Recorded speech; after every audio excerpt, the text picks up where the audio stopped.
façon, à chaque fois qu'ils sont pas capables de préparer une rentrée, ils font la même diversion. Parfois, ça parle du burkini, ensuite ça parle des accompagnatrices scolaires, du voile dans le sport. À chaque fois qu'ils échouent, ils font une polémique islamophobe. Et d'ailleurs, c'est le choix de l'abaya. Islamophobe? Attendez, oui, bien sûr. Je vous arrête 2 secondes. Sophie Binet est islamophobe? Mais non, le gouvernement l'est. Ah bon, mais Sophie Binet, quand elle dit qu'elle est pour l'interdiction, pour vous, c'est... Non, parce que le gouvernement, à chaque fois qu'il n'est pas capable de gérer correctement les services publics et le pays en général, alors il fait une diversion avec une polémique islamophobe. Et d'ailleurs, la question de l'abaya, mais ça fait longtemps que ça existe. En juin dernier, il y a une lycéenne qui m'avait parlé, elle m'avait dit: monsieur, moi je suis pas musulmane, mais je suis maghrébine. Mon corps change et j'ai envie de porter une robe longue. J'ai pas le droit de rentrer avec une robe longue dans mon établissement parce qu'on dit que c'est religieux alors que je suis pas musulmane. Et d'autres qui, elles, ne sont pas maghrébines, elles ont le droit de porter une robe longue. Non, mais tout ça n'a pas de sens. Et puis surtout, l'école, elle a été faite pour les lycéennes, pour les lycéens. Allez leur demander c'est quoi leur priorité. On va parler du reste. Attends, quoi? Ils vont interdire les puffs? C'est une très bonne annonce car ces cigarettes jetables sont très nocifs. Mais jure la vie de ta mère, ils vont interdire... Non mais on est où là? Ils interdisent tout l'État là. On parlait de réchauffement climatique, de Parcoursup et de la dépression qui règne dans la jeunesse. Mais moi, ça n'intéresse que les gouvernements et les plateaux télé ce débat. Est-ce que vous ne me répondez pas? Est-ce que pour vous, le fait de porter une abaya, c'est tranquille, il n'y a pas de problème, c'est normal,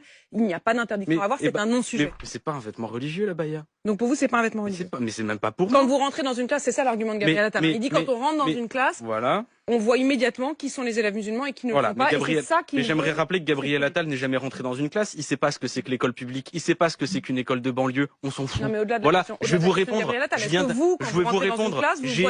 J'ai été dans un lycée du Val-de-Marne et on s'en fout. On a d'autres problèmes que les polémiques islamophobes utilisées par Gabriel Attal pour cacher le fait qu'il y a des gamins dans ma circonscription qui n'ont pas toutes les fournitures scolaires et qu'il n'y a pas un enseignant devant toutes les salles de classe. Ça devrait être ça le sujet de la rentrée. Mais sa diversion a fonctionné puisque le débat sur l'abaya qui n'intéresse que les plateaux de télé et le gouvernement a bien embrayé.